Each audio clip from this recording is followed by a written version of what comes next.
It's funny how we talk about food. It's not just about what we're eating, is it? It's about the story we tell. Today, we're diving into how the right words can make a meal, any meal, so much more memorable.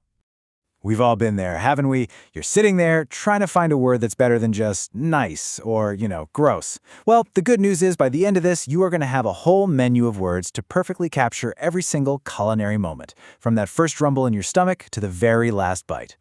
Because really, the whole experience starts way before the food even gets to the table. It kicks off with that feeling of anticipation.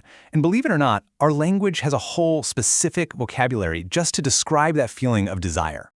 Think about this progression for a second. It really captures the whole journey of desire, doesn't it? First, there's that basic physical hunger, the feeling in your stomach. Then that grows into an appetite as you start thinking, what do I want to eat? Then, boom, you see the menu, and certain dishes create real temptation. And finally, that dessert card rolls by, and that slice of chocolate cake, it's just irresistible. It's a whole emotional arc, all before you've even taken a single bite. And then, of course, there's the most direct signal of them all. I love this phrase, your stomach rumbles. It's just a perfect way of putting it. A sudden message from your stomach saying, hey, time to eat?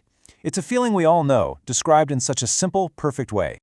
Okay, so the food has arrived. Now what? How do we even begin to describe it? This is where adjectives become our absolute best friends, our most powerful tool, really. They can make your mouth water or, well, totally turn your stomach. And the source material for this has a really brilliant way of thinking about this. It just sorts food adjectives with a P for positive or an N for negative. And it's amazing how that one little letter helps you understand the emotional punch a single word can pack. So let's just put these side by side. On the left, you've got words that just sound amazing. A tender piece of meat, a velvety soup, succulent fruit, a light, fluffy pancake. But then look at the right, a totally different story. Nobody wants gristly steak, soggy fries, moldy bread, or a heavy, stodgy dessert. The difference is just immediate, and you feel it. So what makes these words so powerful? Well, they paint a picture, don't they? Take a word like succulent. The definition is just moist and tasty. But when you hear it, you can almost feel the texture and taste of a perfectly ripe peach or some juicy chicken. The best words for food hit multiple senses at once. Now, on the flip side, you've got stodgy, which means heavy and solid. Ugh. That word immediately makes you think of a meal that just sits there in your stomach, making you feel slow and sluggish. It's such a great example of how one negative word can tell you everything you need to know about a really unsatisfying experience. Okay, so we've covered the quality of the food, but what about the quantity?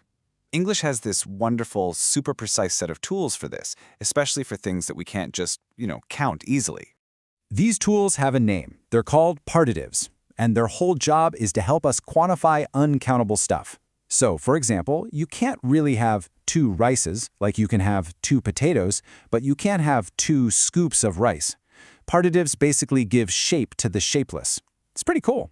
I mean, just think about these examples. A clove of garlic, a slice of bread, a scoop of ice cream.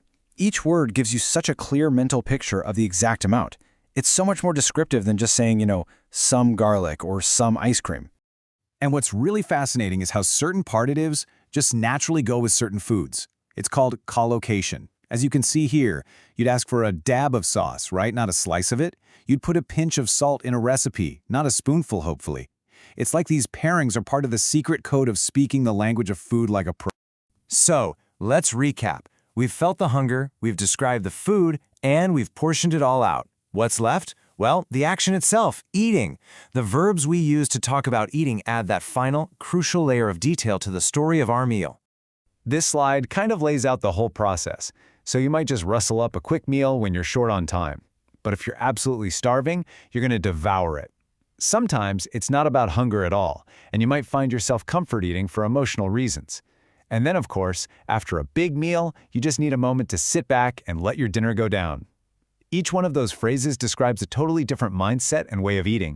And here you can really see the power of a strong verb in action. This sentence tells a complete story. The person wasn't just hungry, they were starving. They didn't just eat the sandwiches, they devoured them. That one word choice, devoured, tells you everything about the speed and the enthusiasm. You can just feel it. So we've got all these individual words and phrases in our toolkit now. So let's put it all together and see how they work in a real-world context, like a restaurant review.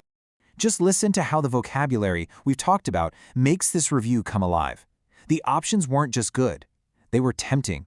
The soup wasn't just smooth, it was velvety, which is amazing because it appeals to our sense of touch, not just taste. And the brownie?